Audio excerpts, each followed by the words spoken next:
Cinema में आज तक आपने अमरीश पुरी से बेहतर कोई खलनायक या विलन देखा है? आई एम श्योर नहीं देखा होगा। किस्मत ने उन्हें एक बेहतर मुकाम तो दिया, लेकिन इसके पीछे उन्होंने कितनी जद्दोजहद की थी, ये बात शायद बहुत कम लोग जानते हैं। अमरीश पुरी, जिनका जन्म 22 जून 1932 में नवानशहर पंजाब में हुआ था, और फिर किस्मत ने उन्हें मुंबई का रास्ता दिखाया और उन्होंने ऐसी ऐसी बेहतरीन फिल्में की, ऐसे ऐसे बेहतरीन किरदार निभाए जो आज भी हमें याद हैं। तो आज खास उनके जन्मदिन के मौके पर हम उनसे जुड़ी कुछ ऐसी अनकही बातें लेकर आए हैं जिन्हें शायद ही आप जानते होंगे। नमस्कार, आप देख रहे हैं बज़ूका रिव्यूज और मैं हूं आपके साथ अलमास सिद्दीकी।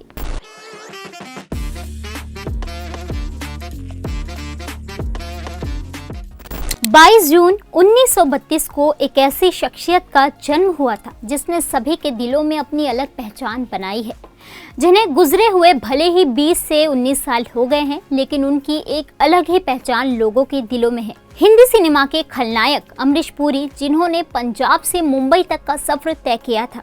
पंजाब में अमरीश पुरी का जन्म हुआ था, जिनकी फैमिली में पेरेंट्स के अलावा 5 भाई बहन थे, और दूसरे नंबर पर थे अमरीश पुरी, जिन्होंने पंजाब में अपनी पढ़ाई कंप्लीट की। उसके बाद वो शिमला शिफ्ट हो गए थे, जिसके बाद वो मुंबई आए और उन्होंने खुद को एक अच्छा एक्टर, इसी के साथ साथ फिल्मों में हीरो बनने का सपना देखा था, लेकिन शायद किस्मत को ये मंजूर नहीं था। वो पहले ही स्क्रीन टेस्ट में फेल हो गए और 1954 में उन्हें किसी कास्टिंग डायरेक्टर ने ये भी कहा था कि तुम हीरो बनने के काबिल नहीं हो, तुम एक विलन ही बन सकते हो। इस बात से नाराज होकर उन्होंने फिल्मों में काम न करने का फैसला लिया और एक सरकारी नौकरी ज्वाइन कर ली।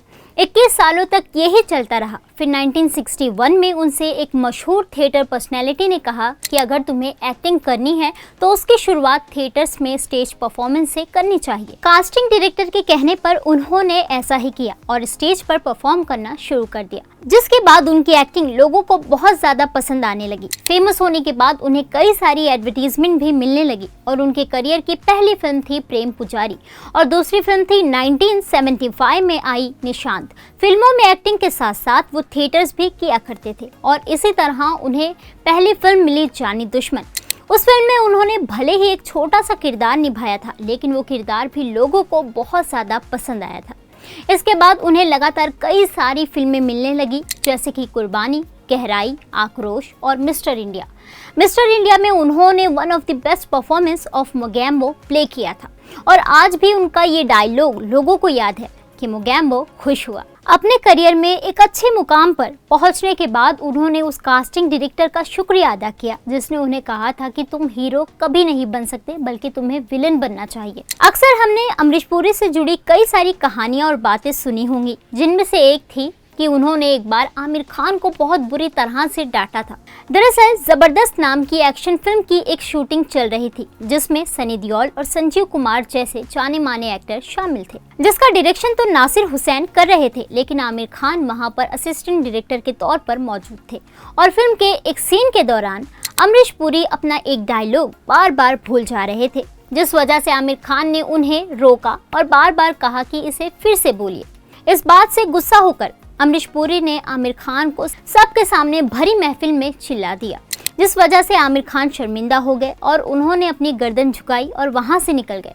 हालांकि इस बात के लिए अमरीश पुरी ने आमिर खान से जाकर बात की और उनसे माफी भी मांगी थी। हमने फिल्मों में अमरीश पुरी के अक्सर कई सारे डायलॉग सुने हैं और उनकी आवाज में जो खनक थी वो काफी ज्यादा भयंकर थी और एक विलन पर बखूबी सूट होती थी, लेकिन अपने इस अंदाज पर उन्होंने बहुत सारी मेहनत की थी। ऐसा कहा जाता है कि इस आवाज में खनक लाने के लिए वो दिन में 2 से 3 घंटे इसका रियाज किया करते थे। तो ये सब अमरीश पुरी की मेहनत ही थी जिन्होंने उन्हें इतना महान खलनायक और एक बेहतरीन शख्सियत बनाने में मदद की थी। आपको ये सारी अनकही बातें कैसी लगी, हमें कमेंट सेक्शन में कमेंट करके जरूर बताएं और हमारे चैनल को लाइक, शेयर, सब्सक्राइब करना ना भूलें।